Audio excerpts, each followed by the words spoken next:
Welcome to special live. నేను రమా మండవా. ఈరోజు లైవ్లో భాగంగా మనం తీసుకోబోతున్న టాపిక్ ఏంటంటే స్కిల్ డెవలప్మెంట్ కేసులో తనను అరెస్ట్ చేయబోతున్నారని చంద్రబాబు నాయుడుకి ముందుగానే ఎలా తెలుసు? వారం రోజుల ముందుగానే ఎప్పుడైతే తన నంద్యాలలో పోలీసులు అరెస్ట్ చేయడానికి వచ్చినారో, సిఐడి పోలీసులు అరెస్ట్ చేయడానికి వచ్చున్నారో అంతకంటే ముందుగానే వారం రోజుల ముందే చంద్రబాబు నాయుడు త్వరలోనే తనను అరెస్ట్ చేయబోతున్నారంటూ కూడా అత్యంత కీలక ప్రకటన చేశారు. చంద్రబాబు నోటి వెంట ఈ మాట విన్న వెంటనే పార్టీ శ్రేణులతో పాటు పార్టీ సీనియర్ నేతలు కూడా చాలామంది జస్ట్ ఇది అరెస్ట్ని ఒక సాకుగా చూపిస్తారేమో అనే ఆలోచనతో ఉన్నారు. కానీ అంత సీరియస్గా చంద్రబాబు నాయుడు నోట్లోంచి వచ్చిన మాటలను అయితే ఆ పార్టీ కూడా తీసుకోలేదనే చెప్పుకోవాలి. అయితే ఎప్పుడైతే చంద్రబాబు నాయుడు నిజంగానే త్వరలోనే నన్ను అరెస్ట్ చేస్తారు, ఒక వారం రోజుల్లోనే నేను ముందుగానే ఏదైతే ఎలా స్మెల్ చేశారు అనేది కూడా చాలామంది కూడా అర్థం కాలేదు. కానీ చంద్రబాబు అన్న మాటలను లైటర్ వీల్లో పార్టీ శ్రేణులు తీసుకున్నారు, పార్టీ కూడా అలాగే తీసుకుంది. అటు మిగతా విశ్లేషకులు కూడా చాలామంది చంద్రబాబు నాయుడు ఈ విషయంలో సింపతి గేమ్ తెర మీదకి తీసుకొస్తున్నారంటూ కూడా ఆయన టార్గెట్ చేసిన సందర్భాలు ఉన్నాయి. కానీ ఎప్పుడైతే స్కిల్ డెవలప్మెంట్ కేసులో చంద్రబాబు ముందుగా ఊహించినట్లుగానే చంద్రబాబు నోటి నుంచి ఆ మాట వచ్చినట్లుగానే ఆయన అరెస్ట్ చేయడం, ఈరోజు ఆయన ప్రజెంట్ రాజమండ్రి సెంట్రల్ జైల్లో స్కిల్ డెవలప్మెంట్ కేసుకు సంబంధించి రిమాండ్లో ఉండడం, ఎప్పుడైతే ఈ పరిణామాలు జరిగాయో ఈ పరిణామాల తర్వాత ఈ రోజు నిజంగానే చంద్రబాబు నాయుడుకి ముందుగానే ఈ అంశం ఎలా తెలుసు అన్న టాపిక్ అయితే మాత్రం హాట్ టాపిక్ అవుతూ వస్తోంది. ఇది ఈ రోజున చంద్రబాబు నాయుడు ముందుగానే ఈ విషయాన్ని ఎలా ఊహించారు అనేది టీడీపీ నేతల్లో జరుగుతున్న చర్చ. దానికి సంబంధించి సుదీర్ఘకాలం ఆయన ముఖ్యమంత్రిగా 14 ఏళ్లకు పైగా ముఖ్యమంత్రిగా చేస్తున్నారు, ప్రతిపక్ష నేతగా చేస్తున్నారు. సో ఈ సుదీర్ఘ రాజకీయ చరిత్ర కాబట్టి ఆయనది ఇలాంటి చాలా చూస్తూ వచ్చారు కాబట్టి అప్ అండ్ డౌన్స్, అందుకే ఆయన స్మెల్ చేయగలిగారు అని టీడీపీ నేతలు చర్చించుకుంటూ ఉన్నారు. కానీ దీనికి భిన్నంగా ఈ రోజున వైసీపీలో పరిస్థితి ఉంది. అందుకు కారణాలు కూడా మనం చెప్పుకోవాలి.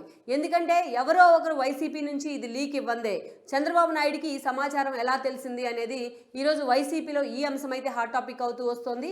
యాక్చువల్గా చంద్రబాబు అరెస్ట్ అయిన దగ్గర నుంచి కూడా ఈ పరిణామాలన్నిటి మీద మనం ఎందుకు ఫోకస్ పెట్టలేదు అని కూడా ఈరోజు వైసీపీ అధిష్టానం నిజంగా చర్చలు జరుపుతున్న పరిస్థితి అయితే కనిపిస్తుంది. అయితే ఇదే సమయంలో నెంబర్ 2 ప్లేస్లో ఉన్న ఒక వ్యక్తే వైసీపీ నుంచి ఈ సమాచారాన్ని చంద్రబాబు నాయుడికి లీక్ చేశారా అన్న చర్చ కూడా ఈరోజు హాట్ టాపిక్ అవుతూ వస్తుంది. ఈ వ్యక్తికి సంబంధించే ఈ రోజున అటు చంద్రబాబు నాయుడు విషయంలో ఆయన చూపిస్తున్న సాఫ్ట్ కార్నర్కి సంబంధించే అటు జగన్మోహన్ రెడ్డి కూడా చాలా సీరియస్గా ఉన్నారనే చర్చ కూడా జరుగుతోంది. నిజంగానే ఈరోజు ఇలాంటి లీకు బయటికి రావడం వెనుక స్వయంగా తనను అరెస్ట్ చేస్తున్నారంటూ కూడా చంద్రబాబు నాయుడే ఈరోజు ముందుగా పార్టీ శ్రేణులతో మాట్లాడడం వెనుక నిజంగానే వైసీపీలో కీలక నేత హస్తం ఉందా అన్న ప్రచారం అయితే హాట్ టాపిక్ అవుతూ వస్తుంది. నిజంగా ఆ కీలక నేత ఎవరు? ఆ కీలక నేతకు సంబంధించే జగన్మోహన్ రెడ్డి ఈరోజు అనేక అనుమానాలను వ్యక్తం చేస్తూ ఉన్నారా? జగన్మోహన్ రెడ్డి ఊహించినట్లుగానే ఈరోజు పార్టీలో ఆధిపత్య పోరే ఈ పరిస్థితికి కారణమా? నిజంగానే చంద్రబాబుతో గతంలో ఉన్న సత్సంబంధాల దృష్ట్యానే సదరు నేత ఇలాంటి అంశాన్ని లీక్ చేశారా? ఈ అంశం కూడా నిజంగానే వైసీపీలో కూడా అటు వైరల్ అవుతూ వస్తుంది. ఆ పేరుకి 1-2 పేర్లు ఈరోజు తెర మీదకి వచ్చినప్పటికీ జగన్మోహన్ రెడ్డి ఈ అంశాన్ని చంద్రబాబు నాయుడికి ఎవరు లీక్ చేశారో అనే విషయానికి సంబంధించి ఇప్పటికే ఒక క్లారిటీకి వచ్చారు. సదరు నేతను పిలిపించుకుని ఆయన సీరియస్ కూడా అయ్యారనే ప్రచారం జరుగుతోంది. ముందుగా మనం అసలు ఇంతకీ ఆ వ్యక్తి ఎవరో తెలుసుకోవాలి అంటే, అసలు ఈ పరిణామాలు నిజంగా వైసీపీలో నడుస్తున్నాయని తెలుసుకోవాలంటే గత కొన్ని రోజులుగా జరుగుతున్న పరిణామాలు అన్నిటినీ తెలుసుకోవాలి. ఈ పరిణామాలకి ఈరోజు కేంద్ర బిందువు అవుతున్న వ్యక్తి ఎవరో కాదు, ఆయనే వైసీపీలో నెంబర్ 2గా అనిపించుకున్న విజయసాయిరెడ్డి. ఈరోజు సజ్జల రామకృష్ణారెడ్డి ప్రధాన సలహాదారుగా ఉన్నప్పటికీ కూడా అదే స్థాయిలో ఆయన కంటే ఎక్కువగా విజయసాయిరెడ్డి డే 1 నుంచి పార్టీతో అసోసియేట్ అవుతూ వచ్చారు. అలాంటి విజయసాయిరెడ్డి అనేక కారణాలతో జగన్మోహన్ రెడ్డి బికాజ్ ఆఫ్ సజ్జల కావచ్చు, అనేక కారణాలు కావచ్చు, జగన్మోహన్ రెడ్డి ఆయన పలుసార్లు పక్కన పెట్టే ప్రయత్నం చేశారు. తీరా ఎన్నికలు వస్తున్న ఈ సమయంలో ఆయన మరోసారి దగ్గర తీసుకునే ప్రయత్నం చేస్తున్నారు. అయితే ఇదే సమయంలో చంద్రబాబు అరెస్ట్ విషయం ఎప్పుడైతే లీక్ అయిందో ఈరోజు సజ్జల రామకృష్ణారెడ్డి లాంటి వాళ్ళంతా విజయసాయిరెడ్డి వైపే తమ వేళ్లన్నీ చూపిస్తూ ఉన్నారు. అందుకే ఈరోజు మరోసారి విజయసాయిరెడ్డి వైసీపీలో సాఫ్ట్ కార్నర్ అవుతూ ఉన్నారు. అందరికీ కూడా సాఫ్ట్ టార్గెట్ అవుతూ ఉన్నారు విజయసాయిరెడ్డి. ఇందులో వాస్తవం ఏందో చెప్పుకోవాలంటే డే 1 నుంచి కూడా సాయిరెడ్డి చుట్టూ వైసీపీలో జరుగుతున్న పరిణామాలను కూడా ఇక్కడ మనం హైలైట్ చేసుకోవాలి.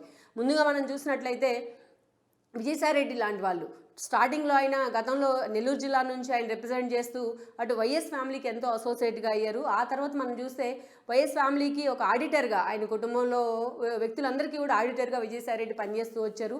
టీటీడీ బోర్డు మెంబర్గా కూడా వైఎస్ హయాంలో విజయసాయిరెడ్డి పనిచేయడం జరిగింది. ఇక వైఎస్ మరణం తర్వాత జగన్మోహన్ రెడ్డి సొంత పార్టీ పెట్టిన క్రమంలో ఇక ఆ తర్వాత జగన్మోహన్ రెడ్డితోని విజయసాయిరెడ్డికి అసోసియేషన్ పెరిగింది. తర్వాత మనం చూస్తే జగన్మోహన్ రెడ్డి భారతీకి సంబంధించిన అనేక పరిశ్రమ అనేక ఇండస్ట్రీల్లో కూడా అనేక సందర్భాల్లో ఆయన ఆడిటర్గా స్పెషల్ ఆడిటర్గా కూడా పనిచేస్తూ వచ్చారు. ఇక అప్పుడు దాకా ఏదైతే ఇక జగన్మోహన్ రెడ్డి అక్రమాస్తుల ఆరోపణల కేసులో జైలుకు వెళ్లేంత వరకు కూడా విజయసాయిరెడ్డికి వైఎస్ఆర్సీపీలో అంత యాక్టివ్ రోల్ లేదనే చెప్పాలి.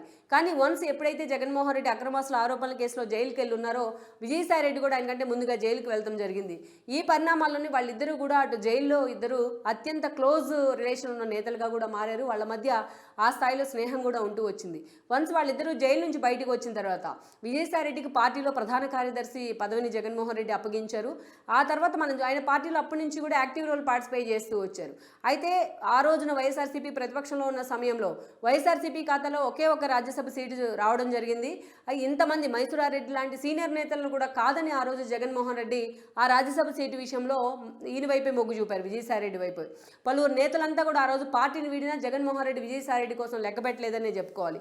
ఇక 2014లో పార్టీ ఓడిపోయిన తర్వాత టీడీపీ అధికారంలోకి వచ్చిన తర్వాత సాయిరెడ్డి రాజ్యసభ సభ్యత్వం రూపంలో ఆయన ఢిల్లీ స్థాయిలో కూడా హైలైట్ అవుతూ వచ్చారు. అటు బీజేపీతో పాటు మిగతా పార్టీ నేతలతో సాయిరెడ్డి సత్సంబంధాలు కొనసాగిస్తూ వచ్చారు. అటు ఢిల్లీ స్థాయిలో నేషనల్ మీడియా కూడా ఆయనతో అసోసియేట్ అవుతూ వచ్చింది. వైఎస్ఆర్సీపీ తరఫున ఢిల్లీ స్థాయిలో ఏదైతే ఏ వ్యూహాలైనా ఖరారు చేయడంలో ఆ రోజున విజయసాయి రెడ్డి ముందుండేవాళ్ళు. లైక్ ప్రశాంత్ కిషోర్ లాంటి వాళ్ళని ఒక వ్యూహకర్తగా వైసీపీకి ఒప్పించడంలో కూడా విజయసాయి రెడ్డి పూర్తిగా సక్సెస్ అయ్యారు. ఇటు జగన్మోహన్ రెడ్డి కూడా ఒప్పించడంలో ఆయన సఫలం అయ్యారని అనుకోవాలి. ఇక ప్రశాంత్ కిషోర్ లాంటి వాళ్ళు వైఎస్ఆర్సీపీకి ఏ స్థాయిలో పనిచేశారు వ్యూహకర్తలుగా మనకు తెలిసిందే. అదంతా ఒక ఎత్తు అయితే ఇక పార్టీలో వ్యక్తిగత వ్యవహారాలు మొదలుకొని వ్యక్తిగత కీలక నిర్ణయాల వరకు మొదలుకొని జగన్ లాంటి వాళ్ళు పాదయాత్రలో ఉన్న సమయంలో కూడా విజయసాయి రెడ్డి పార్టీలో నెంబర్ 1గా కొనసాగుతూ వచ్చారు.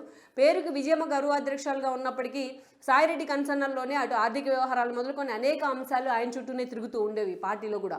ఇక అలా జగన్మోహన్ రెడ్డి పాదయాత్రలో బిజీగా ఉన్న పార్టీని అధికారంలోకి తీసుకురావడంలో ఏపీ గల్లీ నుంచి ఢిల్లీ దాకా వైఎస్ఆర్సీపీని స్టాండ్ బైగా నిలబెడతంలో విజయసాయి రెడ్డి సక్సెస్ అయ్యారని అనుకోవాలి. ఇక అందుకే జగన్మోహన్ రెడ్డి కూడా ఆయనకి రాజ్యసభని ఎప్పటికైనా కంటిన్యూ చేస్తూనే వచ్చారు. ఇక ఎప్పుడైతే 2019లో పార్టీ అధికారంలోకి వచ్చిందో ఒక 151 సీట్లతో జగన్మోహన్ రెడ్డి ఒక తంబింగ్ మెజారిటీతో సీఎం అయ్యారు. ఆ విజయంలో సాయిరెడ్డి పాత్ర చాలా ఉందనేది ఎవరూ కాదనలేని వాస్తవం. అందుకే జగన్మోహన్ రెడ్డి తన సీఎం అయిన వెంటనే 3 రాజధానుల అంశాన్ని తెర మీదకి తీసుకొచ్చారు. దానిలో భాగంగానే విజయసాయి రెడ్డిని ఏదైతే ఉత్తరాంధ్రకు ఆయన పూర్తి స్థాయిలో ఇన్ఛార్జ్గా నియమించడం జరిగింది. అందుకే ఇక విజయసాయి రెడ్డి ఎప్పుడైతే తనకు ఉత్తరాంధ్ర బాధ్యతలు 3 జిల్లాల బాధ్యతలు ఇచ్చున్నారో విశాఖ రాజధాని ఎగ్జిక్యూటివ్ క్యాపిటల్ అంటూ కూడా జగన్మోహన్ రెడ్డి ఎప్పుడైతే అనౌన్స్ చేశారో అప్పటి నుంచి విజయసాయి రెడ్డి అటు పార్టీలో కూడా అనఫిషియల్ సీఎం అనిపించుకున్నారు ఉత్తరాంధ్రకు. ఆ స్థాయిలో ఆయన 3 జిల్లాలని తన గ్రిప్లో పెట్టుకోవడంలో కూడా సక్సెస్ అయ్యారు. అయితే ఇదే సమయంలో లిక్కర్ మాఫియా వ్యవహారం తెర మీదకి రావడం కానీ, లిక్కర్ మాఫియా వ్యవహారంలో విజయసాయి రెడ్డి అల్లుడు వరుస అయిన శరత్చంద్రారెడ్డి అరెస్ట్ అవడం కానీ, సౌత్ లాబీలో భాగంగా ఆయన లింకులు బయటపడటం కానీ మనకు తెలిసిందే. ఆ తర్వాత వైజాగ్ ఎంపీగా సిట్టింగ్ ఎంపీగా ఉన్న వైఎస్ఆర్సీపీ నేత ఎంవివి సత్యనారాయణతో కూడా విజయసాయి రెడ్డికి రియల్ ఎస్టేట్ వ్యవహారాల్లో కొన్ని విభేదాలు తెర మీదకి రావడం, ఈ క్రమంలోనే సాయిరెడ్డికి జగన్మోహన్ రెడ్డికి కొంత గ్యాప్ పెరుగుతూ వచ్చింది. ఎప్పుడైతే సాయిరెడ్డిని ఉత్తరాంధ్ర బాధ్యతలు ఇచ్చి పక్కకు పంపించారో అదే సమయంలో భారతీకి బంధువు అవడం కారణంగా సజ్జల రామకృష్ణారెడ్డిని తీసుకొచ్చి జగన్మోహన్ రెడ్డి ప్రధాన సలహాదారుగా నియమించడం జరిగింది. అప్పటి నుంచి పార్టీ వ్యవహారాలతో పాటు జగన్మోహన్ రెడ్డి చుట్టూ ఉండే ఏదైతే వ్యవహారాలను కూడా తన చేతిలోకి తీసుకోవడంలో సజ్జల రామకృష్ణారెడ్డి సక్సెస్ అయ్యారు. నిజానికి వీళ్ళిద్దరికీ పార్టీ ప్రతిపక్షంలో లోటస్ పాండ్లో ఉన్నప్పటి నుంచి కూడా ఒక ఆధిపత్య పోరైతే ఉండేది. ఆధిపత్య పోరు ఎప్పుడైతే సజ్జలకి ఏదైతే అయితే కీలక బాధ్యతలు వచ్చిన తర్వాత విజయసాయి రెడ్డిని సైడ్ ట్రాక్ చేయడంలో సజ్జలు పూర్తి స్థాయిలో సక్సెస్ అయ్యారని అనుకోవాలి. మొత్తం అటు భారతిని ఇటు జగన్మోహన్ రెడ్డితో పాటు అటు ఎమ్మెల్యేని మంత్రివర్గాన్ని తన చేతుల్లోకి తీసుకోవడంలో పూర్తి స్థాయిలో సజ్జల రామకృష్ణారెడ్డి ఒక ఆధిపత్య ధోరణి అయితే ప్రదర్శిస్తూ వచ్చారు. ఎప్పుడు ఈ అంశం అక్కడ తాడేపల్లిలో కూడా హాట్ టాపిక్ అవుతూనే వస్తుంది. ఆ తర్వాత పరిణామాలు మనం చూసినట్లయితే ప్రత్యేకించి విజయసాయి రెడ్డికి జగన్మోహన్ రెడ్డికి ఒక గ్యాప్ రావడానికి సజ్జల సగం వరకు కారణం అనేది అయితే అందరికీ తెలిసిన విషయమే.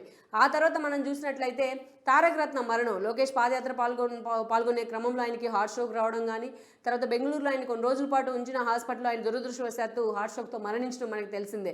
సో తారక రత్న భార్య విజయసాయి రెడ్డికి బంధువు కావడం ఒక కీలక పరిణామం. తారక రత్న ఏదైతే హాస్పిటల్లో ఆయన హార్ట్ స్ట్రోక్ వచ్చినప్పటి నుంచి కూడా హాస్పిటల్లో ఉండి ఆయన చనిపోయిన తర్వాత అన్ని కార్యక్రమాలను కూడా టీడీపీ నేతలు చంద్రబాబు నాయుడు, లోకేష్ ఎలా దగ్గరుండి చూసుకుంటూ వచ్చారో అదే స్థాయిలో విజయసాయి రెడ్డి కూడా చూసుకుంటూ వచ్చారు.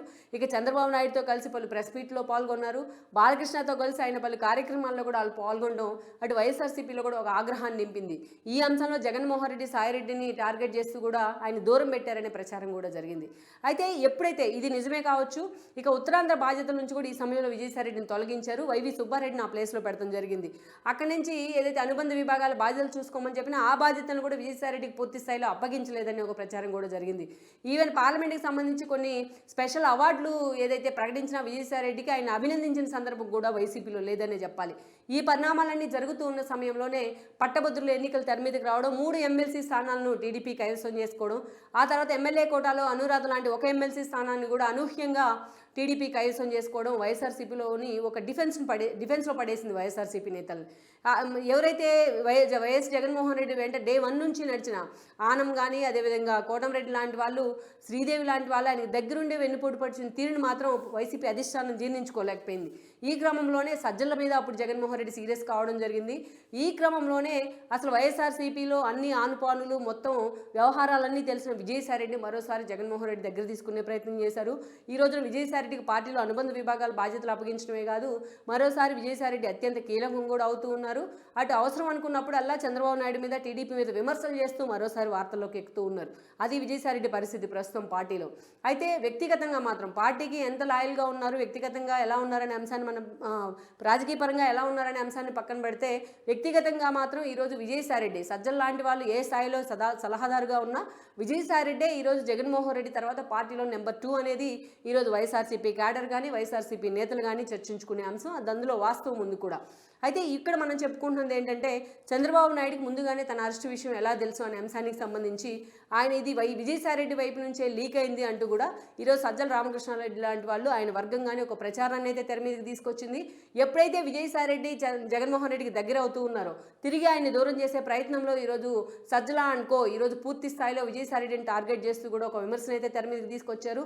దానిలో భాగంగానే విజయసాయిరెడ్డి చంద్రబాబు నాయుడుతో ఉన్న సన్నిహిత సంబంధాల దృష్ట్యా గతంలో చంద్రబాబు నాయుడు బంధువు అని కూడా ఆయన మాట్లాడటం జరిగింది మీడియా ముందు. ఈ వ్యవహారాల దృష్ట్యానే విజయసాయిరెడ్డి చంద్రబాబు నాయుడు అరెస్ట్ కాబోతున్నారు అంశాన్ని చంద్రబాబు నాయుడికి ముందుగానే చేరవేశారనేది ఈరోజు వైసీపీలో నడుస్తున్న చర్చ. సజ్జల వైపు నుంచి, ఆయన కొడుకు భార్గవ్ చూస్తున్న సోషల్ మీడియా వైపు నుంచి ఇదే అంశం కూడా ఈరోజు చర్చకు వస్తుంది. సో అందుకనే ఈరోజు విజయసాయిరెడ్డి టార్గెట్ అవుతూ ఉన్నారు కూడా. ఇప్పటికే ఈ అంశానికి సంబంధించి జగన్మోహన్ రెడ్డి దగ్గర సజ్జల లాంటి వాళ్ళు చర్చించారనే ప్రచారం జరుగుతోంది. జగన్మోహన్ రెడ్డి కూడా ఈ అంశంలో చాలా సీరియస్గా ఉన్నారనే ప్రచారం ఉంది. ఎందుకంటే చంద్రబాబు నాయుడు ముందుగానే ఒక 10 రోజుల ముందుగానే తనను అరెస్ట్ చేయబోతున్నారంటూ కూడా మీడియా ముందు, అదేవిధంగా జనం ముందు బహిరంగ సభల్లోని మాట్లాడతాం. కానీ ఆ తర్వాత అదే స్థాయిలో ఆయన అరెస్ట్ చేసిన తర్వాత ఈరోజు పూర్తి స్థాయిలో టీడీపీ చంద్రబాబు నాయుడికి సింపతి వస్తున్న తీరు కానీ ఈ పరిణామాలన్నీ కూడా ఈరోజు వైఎస్ఆర్సీపీకి ఈజీగా డైజెస్ట్ కావడం లేదు. అందుకే అసలు ఈ ముందుగా ఈ వ్యవహారాన్ని లీక్ చేసిన పరిస్థితి ఎందుకుందా అనే అంశానికి సంబంధించి జగన్మోహన్ రెడ్డి పార్టీ నేతల మీద కూడా సీరియస్ అవుతూ ఉన్నారు. అయితే ఈరోజు అన్ని వేళ్ళు అటు సజ్జల రామకృష్ణారెడ్డితో సహా అన్ని వేళ్ళు విజయసాయిరెడ్డి వైపే చూపిస్తున్న పరిస్థితుల్లో ఈరోజు విజయసాయిరెడ్డి కూడా ఇటు మీడియా ముందుకు వచ్చి మరి గతానికంటే భిన్నంగా ఈరోజు చంద్రబాబు నాయుడిని, లోకేష్ని కూడా టార్గెట్ చేస్తూ వస్తున్నారు. అయితే గతంలో చాలా అగ్రెసివ్గా వెళ్లే విజయసాయిరెడ్డి, చంద్రబాబు నాయుడు పేరెత్తినా, లోకేష్ పేరెత్తినా అగ్రెసివ్గా వెళ్లే విజయసాయిరెడ్డి ఈరోజు టచ్ మీ నాట్ అన్నట్టు కూడా వాళ్ళని టార్గెట్ చేస్తున్న తీరు కూడా అనేక అనుమానాలను తావిచ్చే విధంగా ఉందనేది వైసీపీలో నడుస్తున్న చర్చ. మొత్తానికి ఈ పరిణామాలన్నీ కూడా అటు జగన్మోహన్ రెడ్డిలో ఒక అసహనాన్ని అయితే క్రియేట్ చేస్తూ ఉన్నాయి. ఈ పరిణామాలన్నీ కూడా వైఎస్ఆర్సీపీలో అనేక అనుమానాలను కూడా తెర మీదకి తీసుకొస్తూ ఉన్నాయి. చంద్రబాబుకి ముందుగానే లీక్ చేయడం వెనుక విజయసాయిరెడ్డి ఎంతవరకు ఉన్నారనే అంశానికి సంబంధించి ఈ ఇన్ఫర్మేషన్ తెప్పించుకునేందుకు ఇప్పటికే జగన్మోహన్ రెడ్డి కొంతమంది మనుషులను నియమించుకున్నారనే చర్చ కూడా జరుగుతోంది. ఇదంతా సజ్జల కన్సర్న్లోనే ఈరోజు జరుగుతోందనేది వైసీపీ వైపు నుంచి వస్తున్న లీకులుగా కనిపిస్తోంది. మొత్తానికి ఈ ఎపిసోడ్ అయితే వైఎస్ఆర్సీపీలో ఒక బూమరాంగ్ అయ్యే అవకాశం అయితే స్పష్టంగా కనిపిస్తోందని మనం చెప్పక తప్పదు.